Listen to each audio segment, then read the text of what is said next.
own personal history, I think it's fair to say that since the end of World War II, and increasingly in the most recent decades, we have managed to create the world's first truly global empire. And it's the first empire that's been created primarily without the military. It's been created by economic hitmen, by people like what I once was.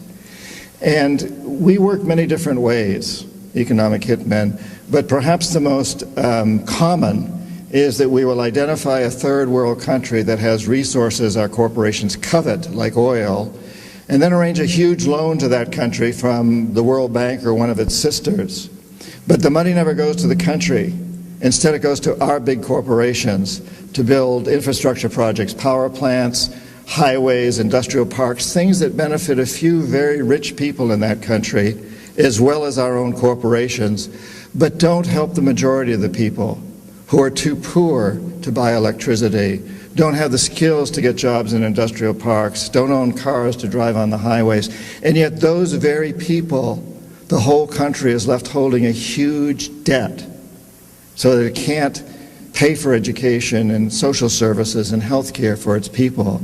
In fact, the debt is so huge by intent that at some point we economic hitmen go back and we say, listen, you owe us a lot of money.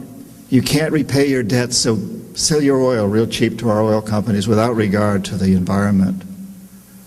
Vote with us on the next critical United Nations vote. Send troops in support of ours to some place in the world like Iraq. And in that way, we've created this empire. On the few times when we economic hitmen fail,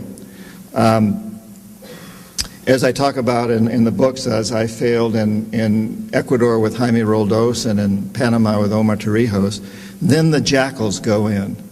And these are men, maybe a few women, who overthrow governments or assassinate their leaders.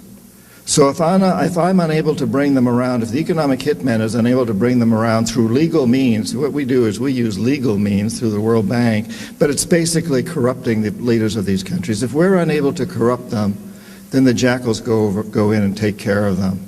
So when I failed with Jaime Roldos in Ecuador and Omar Torrijos in Panama, the jackals assassinated them. And if the jackals fail, which is what happened in Iraq, both the economic hitmen and the jackals failed with Saddam Hussein, then, and only then, does the military go in. So this is the first empire in the history of the world that's been created primarily without the military only as a last resort. And I think there's something extremely dangerous about this. It's not just that it's pathetic, it's not just that it goes against all of our most sacred documents. It's extremely dangerous because we claim to be a democracy.